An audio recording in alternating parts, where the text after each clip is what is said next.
विद्यार्थियों, आप सब कैसे हो? उम्मीद करती हूँ कि आप सब स्वस्थ होंगे और मन लगाकर पढ़ रहे होंगे। तो प्यारे बच्चों, आज मैं हिंदी व्याकरण विषय क्रिया के साथ आपके समक्ष उपस्थित हूँ। आज हम क्रिया को पढ़ेंगे और क्रिया में ये जानेंगे कि क्रिया की क्या परिभाषा है, क्रिया बनती कैसे है। तो हम आज इस प्रकार से जानेंगे। तो पहला वाक्य है, देखिएगा बच्चों, बच्चा दूध पी रहा है। यहाँ पर मैंने एक वाक्य लिखा, बच्चा दूध पी रहा है। तो यहाँ पर पी रहा है, बच्चा दूध पी रहा है। पी रहा है, ये क्या है? आपकी क्रिया है। राम ने रावण को मारा। मारा यहाँ पर क्रिया है। क्रिया के बिना वाक्य का अर्थ स्पष्ट नहीं होता। अगर हम क्रिया नहीं लगाएंगे तो वाक्य का जो अर्थ है वो बिल्कुल भी क्या नहीं होगा? स्पष्ट नहीं होगा। जैसे मैंने कहा बच्चा दूध, सिर्फ मैंने इतना लिखा है कि बच्चा दूध। अब इतना करते ही वाक्य हमें अधूरा लगता है कि हमारे अंदर जिज्ञासा होती है कि बच्चा दूध क्या, आगे भी कुछ होगा, क्योंकि ये तो कुछ अटपटा सा लग रहा है, कुछ अधूरा सा है। तो यहाँ पर एक क्या है? बच्चा दूध पीता है।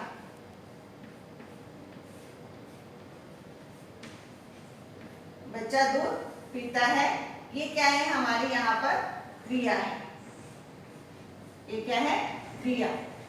जब तक हम क्रिया नहीं लगाएंगे तब तक हमारा वाक्य पूरा नहीं होगा। राम ने रावण कहते ही आगे फिर जिज्ञासा उठती है। हमने कहा राम ने रावण को भी लिख दिया। यहाँ पर हमने यहाँ पर क्या है? राम ने रावण को। इतना कहते ही फिर हमारे मन में एक प्रश्न उठता है, क्या राम ने रावण को क्या किया? तो हमने कहा राम ने रावण को मारा। यहाँ पर मारा शब्द क्या है? क्रिया है। मारा शब्द यहाँ क्रिया है, जिससे हमारा वाक्य पूरा हुआ है।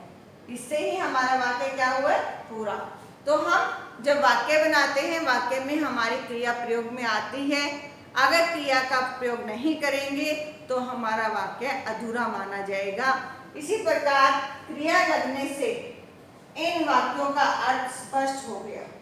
हमने जब इनको क्रिया में प्रयोग किया तो इनसे हमारा क्या हुआ? अर्थ स्पष्ट हो गया कि बच्चा दूध पीता है, राम ने रावण को मारा।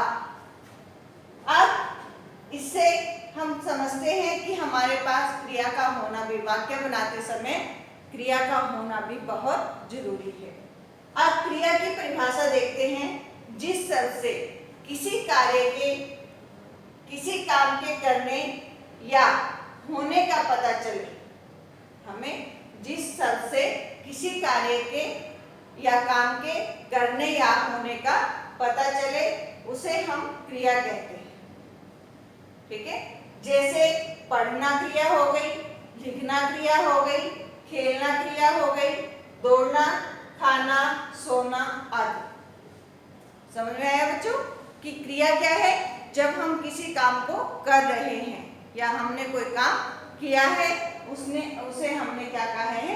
क्रिया कहा है। अब बच्चा पढ़ता है तो पढ़ना क्या हुई? क्रिया। मोहन खेलता है तो खेलना क्या होगी? क्रिया। इसी प्रकार से खाना, गीता खाना खा रही है तो खाना क्रिया हो गई। अब क्रिया का निर्माण कैसे हुआ? क्रिया का निर्माण कैसे हुआ इसको भी जान लें। क्रिया का निर्माण धातु से होता है। क्रिया का निर्माण किससे होता है? धातु से। धातु में ना प्रत्यय लगने से क्रिया बनती है। अगर यहाँ पर हम ना प्रत्यय लगा दे तो ये ना क्या है? प्रत्यय है। ना लगने से क्रिया बनती है। उससे पहले क्या होती है? धातु। अब धातु की क्या परिभाषा है बच्चों? ये आपके अभ्यास में भी पूछा जाता है, आपके पास प्रश्न भी आता है कि क्रिया की परिभाषा बताइए, धातु किसे कहते हैं। इस प्रकार से प्रश्न आते हैं, उनके उत्तर भी आपके सामने स्पष्ट हो रहे हैं। धातु, क्रिया के मूल रूप को धातु कहते हैं। जो क्रिया का जो मूल रूप है उसे क्या कहा गया है, धातु कहा गया है। जैसे पढ़, पढ़ धातु है और क्रिया बनाएंगे इसकी पढ़ना। दौड़ मूल धातु है, खेल, नाच, लिख, सो आदि। ठीक है बच्चों, आपने समझा होगा कि धातु की क्या परिभाषा है और धातु से ही हम क्रिया का प्रयोग करते हैं। धातु क्रिया के मूल रूप को कहा जाता है, जैसे पठ, लिख आदि। और क्रिया किसे कहते हैं, क्रिया जिस शब्द से किसी कार्य के होने या करने का बोध हो उसे हम क्रिया कहते हैं, जैसे पढ़ना, लिखना, दौड़ना आदि। तो अब आगे चलते हैं बच्चों, क्रिया मूल धातु की पहचान क्या है। हमने अभी तक धातु को देखा था, धातु के बारे में जाना था, तो अब देखते हैं मूल धातु की पहचान है क्या। मूल धातु तू के साथ प्रयोग की जाती है। मूल धातु का जो प्रयोग है वो किसके साथ प्रयोग है, तू के साथ। जैसे तू पढ़, तू चल, तू लिख, तू खा आदि। अब क्रिया का सामान्य रूप भी जान ले कि क्रिया का सामान्य रूप क्या है। क्रिया का सामान्य रूप है, मूल धातु में ना प्रत्यय जोड़ने पर क्रिया का सामान्य रूप बनता है। जब हम क्रिया में बनाते समय मूल धातु के साथ ना प्रत्यय जोड़ते हैं तब क्रिया का सामान्य रूप बन जाता है। जैसे मूल धातु चल है, यहाँ पर प्रत्यय ना है तो क्रिया का सामान्य रूप बनेगा चलना। उसी तरह से पढ़, पढ़ मूल धातु है, ना प्रत्यय लगाया तो सामान्य रूप बना पढ़ना। कर मूल धातु है, ना प्रत्यय लगाया तो सामान्य रूप बना करना। इसी प्रकार लिख मूल धातु है, ना प्रत्यय लगा और सामान्य रूप बना लिखना। अब आते हैं बच्चों क्रिया के भेद। यहाँ तक हमने जान लिया, क्रिया बना ली। अब क्रिया के भेद, क्रिया के दो भेद होते हैं। क्रिया का पहला भेद है कर्म के आधार पर। क्या है, क्रिया पहला भेद कर्म के आधार पर और दूसरा है रचना के आधार पर। अब कर्म के आधार पर भी क्रिया के दो भेद होते हैं। जब हम कर्म के आधार पर बताते हैं तो उसके बाद कर्म के आधार पर भी क्रिया के कितने भेद होते हैं, दो भेद होते हैं। आइए अब उन दो भेदों को देखते हैं। बच्चों अब देखते हैं कर्म के आधार पर क्रिया के दो भेद कौन से हैं।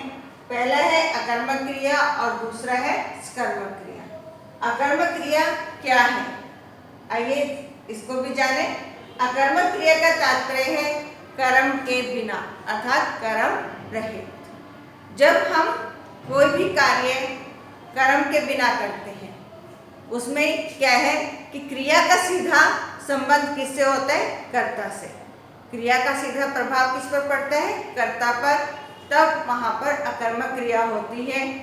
और दूसरे उसमें अगर हम भ्रमित होते हैं कि कैसे पहचाने कि यहाँ पर कर्म है, ये सकर्मक क्रिया है या अकर्मक क्रिया, उसके लिए हमें एक प्रश्न बनाकर देख लेना चाहिए। जब प्रश्न में हमें उत्तर क्या या किसको नहीं मिलता, जब हमें प्रश्न में उत्तर, प्रश्न बनाते समय उसका प्रश्न बनाए कि क्या है, उत्तर ना मिले तो उससे हमें पता लगता है कि यह क्रिया क्या है, अकर्मक क्रिया है। उसमें क्रिया और कर्ता दो होते हैं। कर्ता का क्रिया का सीधा प्रभाव किस पर पड़ता है, कर्ता पर पड़ता है।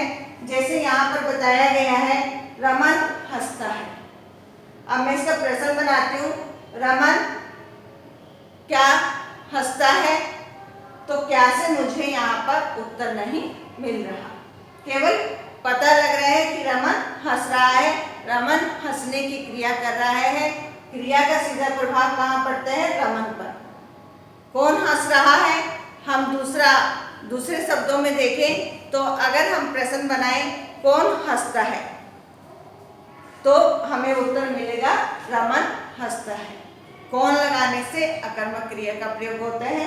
हंसने की क्रिया सीधा रमन पर हुई, रमन करता है, इसलिए यहाँ अकर्मक क्रिया का प्रयोग हुआ। दूसरा एक और वाक्य देखें, गीता को जाना है। गीता को क्या जाना है अगर हम पूछें तो यहाँ पर क्या से हमें कोई उत्तर नहीं मिल रहा।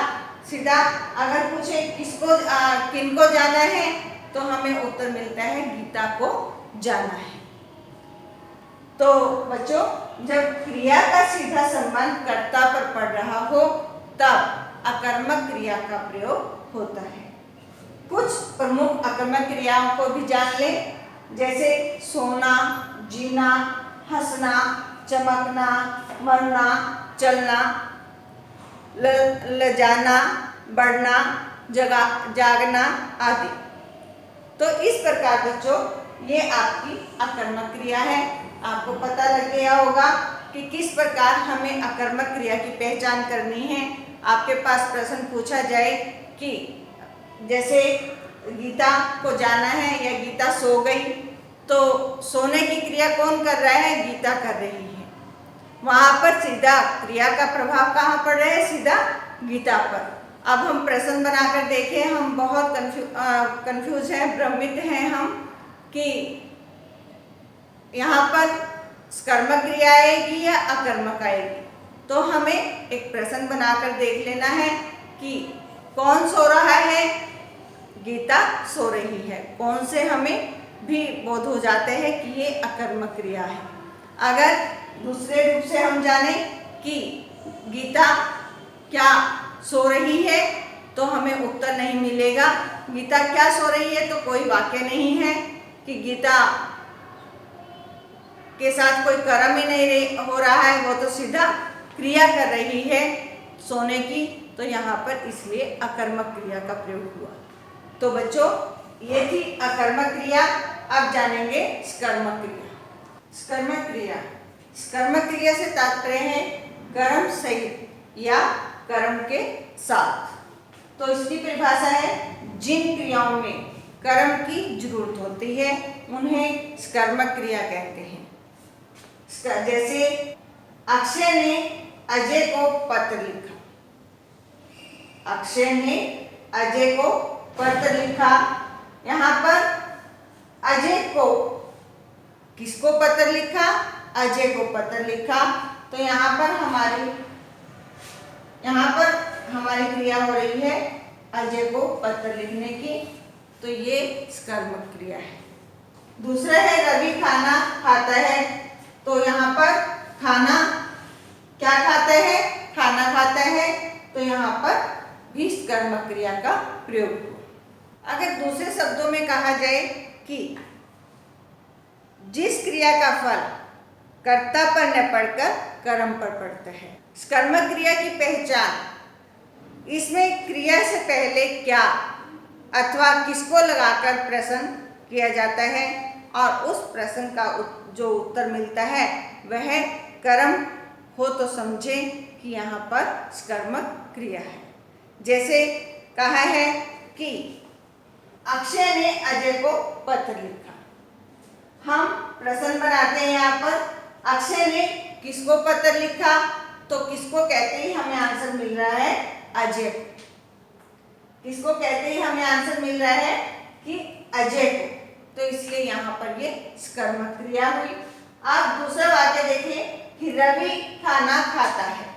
हमने कहा था अगर हमें पता करना है कि ये स्कर्मक क्रिया है या कर्मक क्रिया, तो हमें प्रश्न लगाकर देखना है। अब प्रश्न हमने क्या लगाया, रवि क्या खाता है। क्या से हमें उत्तर मिल रहा है खाना खाता है। तो आपने समझा कि अकर्मक क्रिया में हमारा उत्तर नहीं मिल रहा था क्या या किसको लगाकर, मगर कर्मक क्रिया में हमारा उत्तर मिल रहा है क्या खाता है, खाना खाता है। और हम अकर्मक क्रिया का अगर अंतर देखें तो रवि सोता है। रवि क्या सोता है, अगर हम पूछें तो हमारा उत्तर नहीं मिल रहा। और उसका दूसरा ही अंतर देखें कर्मक क्रिया का, रवि खाना खाता है, तो रवि क्या खाता है से हमें क्या से उत्तर मिल रहा है, खाना खाता है। तो बच्चों आपको कर्मक और अकर्मक क्रिया में अंतर पता लग गया होगा। अब देखते हैं कर्मक क्रिया के भेद।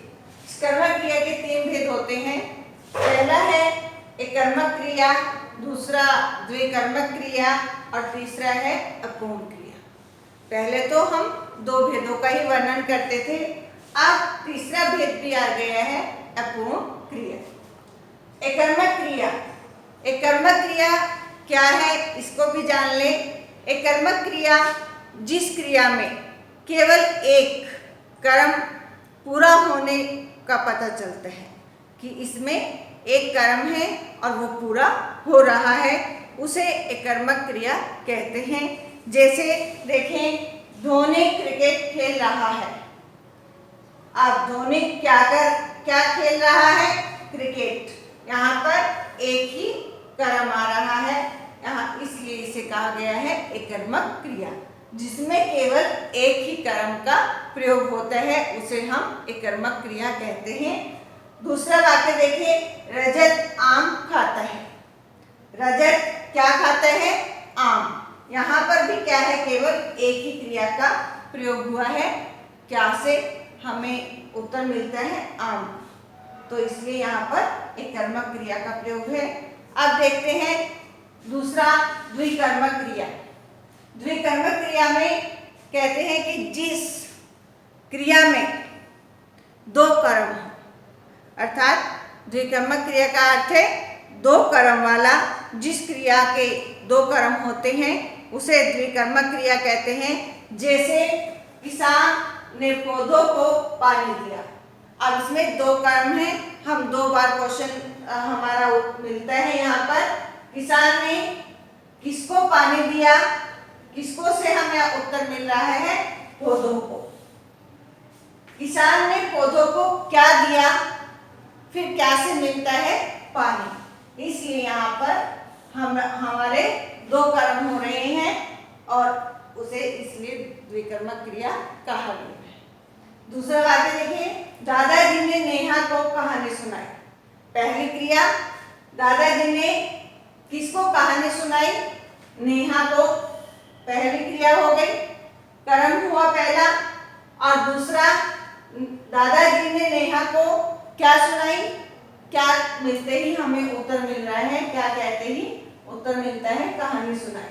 तो बच्चों यहाँ पर पहला कर्म पौधों को और दूसरा कर्म पानी।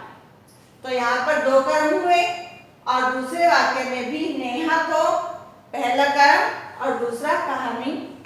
तो यहाँ इसलिए यहाँ पर द्विकर्मक क्रिया का प्रयोग किया गया है। अब आपको पता लग गया होगा, जहाँ केवल एक ही कर्म हुआ है वहाँ एकर्मक क्रिया, जहाँ 2 कर्मों का प्रयोग हुआ है वहाँ पर द्विकर्मक क्रिया। अब तीसरी आती है अपूर्ण क्रिया। अपूर्ण क्रिया के बारे में देखिएगा, जो क्रियाएं पूरा होने के लिए किसी शब्द की अपेक्षा रखती हैं कि ये शब्द हमें पता है मगर अभी पूरा नहीं हुआ, उसे हम अपूर्ण क्रिया कहते हैं। जैसे वह, देखिए यहाँ पर, वह अगले वर्ष बन जाएगा। क्या बन जाएगा, अपेक्षा है कि वो डॉक्टर बन जाएगा मगर अभी नहीं बना, या हमें पता है तो वहाँ पर अपूर्ण क्रिया का बोध हो रहा है, वह अगले वर्ष डॉक्टर बन जाएगा। अब दूसरा वाक्य देखिएगा, जवाहरलाल नेहरू भारत के थे। क्या थे, हमें अपेक्षा है कि प्रधानमंत्री थे, तो इसलिए वो भी क्या है, अपूर्ण क्रिया है, उस समय में नहीं, तो वैसे हमें पता है जवाहरलाल नेहरू भारत के प्रधानमंत्री थे। इस प्रकार बच्चों हमने कर्मक क्रिया के 3 भेदों को जाना। आज हमने सबसे पहले क्रिया की परिभाषा देखी कि किस प्रकार बिना क्रिया के वाक्य अधूरा होता है। फिर क्रिया की क्या परिभाषा थी, जो किसी कार्य के करने या होने का पता चले उसे हम क्रिया कहते हैं। क्रिया बनती कैसे है, क्रिया मूल धातु से बनती है। क्रिया के मूल रूप को धातु कहते हैं। धातु की परिभाषा को जाना। धातु की परिभाषा के बाद हमने जाना कि क्रिया के कितने भेद हैं। क्रिया के 2 भेद हैं।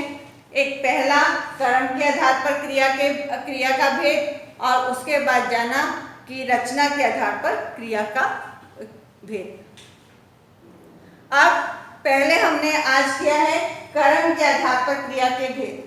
कर्म के आधार पर भी क्रिया के 2 भेद होते हैं, एक अकर्मक और दूसरा सकर्मक। अकर्मक की परिभाषा को जाना, जिसमें कर्म न हो, कर्म से रहित और बिना कर्म के। फिर हमने उसका आपको अंतर भी बताया कि जिसमें क्या या किसको प्रश्न का उत्तर नहीं मिलता, उसे हम अकर्मक क्रिया कहते हैं। ये उसकी पहचान है। दूसरा हमने जाना कि सकर्मक क्रिया क्या है, जिसमें कर्म के साथ, कर्म सहित या कर्म के साथ प्रयोग हो, जिसमें कर्म दिया जाए, उसे हम सकर्मक क्रिया कहते हैं। इसको जानने के लिए हमने जाना कि किसको या क्या लगाकर प्रश्न पूछा जाए तो उत्तर मिलता है, उसे हम सकर्मक क्रिया कहते हैं। अब हमने कहा धोनी क्रिकेट खेल रहा है, इसमें धोनी क्या खेल रहा है से हमें उत्तर मिल रहा है क्रिकेट खेल रहा है, तो ये हमारी सकर्मक क्रिया हुई। फिर हमने जाना सकर्मक क्रिया के कितने भेद हैं। सकर्मक क्रिया के 3 भेद हैं। एक है एकर्मक क्रिया, दूसरा है द्विकर्मक क्रिया, तीसरा है अपूर्ण क्रिया। एकर्मक क्रिया में केवल एक कर्म होता है, द्विकर्मक क्रिया में 2 कर्मों का प्रयोग होता है, और अपूर्ण क्रिया में जो अपेक्षा की जाती है उसे हम अपूर्ण क्रिया कहते हैं। तो उनका मैंने आपको उदाहरण बताकर अंतर भी बताया कि जिसमें एक कर्म आया एकर्मक, जिसमें 2 कर्मों का प्रयोग किया। किसान ने पौधों को पानी दिया, पहला कर्म पौधों को और दूसरा कर्म पानी, यहाँ पर द्विकर्मक। और अपूर्ण क्रिया में कि वह अगले वर्ष बन जाएगा, यहाँ अपेक्षा है कि वह अगले वर्ष डॉक्टर बन जाएगा। उम्मीद करती हूँ प्यारे बच्चों, आपको यह क्रिया का विषय समझ में आ गया होगा। अगली कक्षा में हम रचना के आधार पर क्रिया के भेद को करेंगे। तब तक आप स्वस्थ रहें, पढ़ते रहें। धन्यवाद।